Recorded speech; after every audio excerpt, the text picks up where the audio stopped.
Bienvenue à ce Café Média organisé par le Club de la Presse Val-de-Loire sur un thème un petit peu difficile, les fonds structurels européens.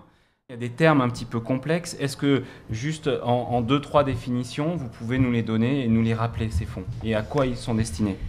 Ces 3 fonds donc. Oui. Alors, il y a 3 fonds.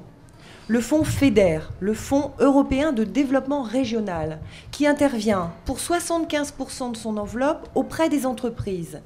Dans la recherche, l'innovation, le développement durable, nous intervenons en cofinancement auprès des entreprises qui ont des vrais projets de développement économique.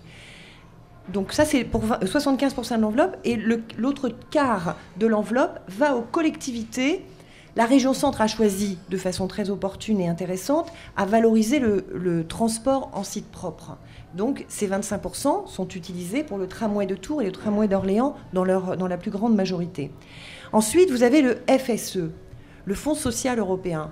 Le FSE, c'est celui qui intervient pour être formé tout au long de sa vie. Nous sommes en mutation industrielle, nous changeons de cycle industriel, l'ère pétrolière est derrière nous et aujourd'hui nous sommes dans le développement durable, la croissance verte. Donc il faut que nous adaptions toute une partie de la main-d'œuvre au domaine de la croissance verte et du développement durable. Donc le FSE va intervenir pour former autrement des salariés qui sont aujourd'hui à la recherche d'un emploi par exemple. Et le FEADER, je suis bavarde ? Non, c'est... Le FEADER, c'est le fonds qui intervient dans le domaine rural. C'est celui qui, par exemple, permet à Toxigny, milieu de rien, sur cette route entre Tours et Loches, le FEADER, c'est celui qui va permettre à cette oasis industrielle de créer plusieurs milliers d'emplois, d'installer une crèche pour que les salariés inter-entreprises et qui permet de participer à l'aménagement du territoire en créant de la richesse sur des zones rurales. Ça, c'est le FEADER. Est-ce que 3 fonds, c'est déjà pas un obstacle à la compréhension de l'Europe par les chefs d'entreprise qui, dans une même société, peuvent déposer une demande auprès du FSE pour former leur personnel à ces mutations économiques, un petit peu aussi auprès du FEDER parce qu'ils ont un programme de recherche en R&D pour un nouveau produit, et puis comme ils sont à la frontière d'une ville, à la frontière rurale d'une ville, d'une grande agglomération, ça fait 3 dossiers pour une même société, par exemple. Est-ce que ça, c'est pas un obstacle?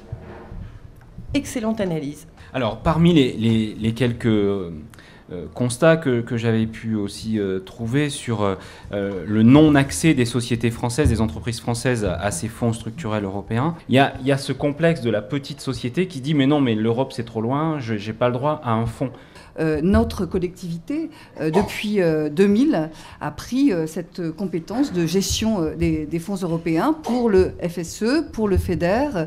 Quand on monte un projet et quand on fait la demande de subvention, on est déjà soumis à plusieurs interlocuteurs, c'est vrai. Et donc, cette proposition qui a été faite dans les années, à partir de 1995, que les régions soient un partenaire plus de proximité pour gérer ce type de dossier et pour faire les demandes, c'était une bonne idée. Mais il reste encore, malgré tout, la présence de l'État, c'est encore partagé. Les régions demandent à avoir l'autorité complète de cette gestion pour qu'il y ait un interlocuteur de moins. Et puis, l'Europe, et vous savez qu'il y a des contraintes, quelquefois, qui sont, c'est peut-être là qu'on peut avoir des points de divergence, qui sont accentués par les États, et en France, c'est le cas, sur les contrôles. Les contrôles, vous le savez, au niveau européen sont extrêmement exigeants, et c'est vrai que la gestion en direct de ces financements qui sont obtenus sur certains projets sont extrêmement lourds une fois qu'ils sont obtenus pour être dans leur contrôle. L'Europe, aujourd'hui, est obligée de mettre en œuvre un contrôle qui est le même pour les 27 États.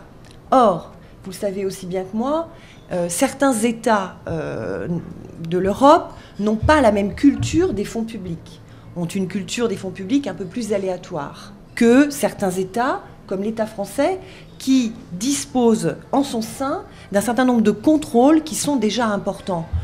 C'est arrivé très fréquemment, et moi je rencontre très souvent des porteurs de projets qui ont obtenu des financements sur cette ligne de politique régionale ou de cohésion, et puis qui finalement n'ont pas eu le solde de leur subvention parce que ça a été trop compliqué, ils n'ont pas réussi à trouver la facture exacte qui correspondait à la demande. Il faut savoir que, alors ce soir, nous adressons aussi à des chefs d'entreprise. C'est vrai qu'il faut savoir que sur un budget, quand on demande une subvention européenne, il faut savoir cibler exactement l'objet de la demande, parce qu'au moment du contrôle des factures, il faut ressortir la facture exacte, et souvent ce type de choses. Mais justement, pour clore, je voudrais vraiment dire que pour nous aussi, cette politique, c'est une politique essentielle de la démarche européenne. Alors, dans mon rapport, j'ai demandé que soit signé entre les États comme la France, l'Allemagne, l'Angleterre, qui ont une vraie culture des fonds publics, demander à l'Europe de signer un contrat de confiance qui nous exonérerait d'un certain nombre d'étapes de contrôle, partant du principe qu'on les a en amont. Plutôt que d'inventer une nouvelle méthode de travail ou une nouvelle procédure, je dis regardons ce qui marche et mettons-le, dupliquons-le au sein des différentes régions. Ce lieu unique où un porteur projet viendrait et dirait voilà, moi j'ai tel projet, ça dans le domaine de l'innovation, et je voudrais financer cette recherche par les fonds structurels européens, pas de problème. Que toutes celles qui sont nécessaires à l'instruction du dossier, et ça c'est le SGAR et le Conseil régional qui saura dire quelles sont les administrations utiles, et les mettre dans une même salle pour qu'ils travaillent enfin ensemble. Donc comptez sur moi pour être suffisamment pugnace et gagner au moins cette étape.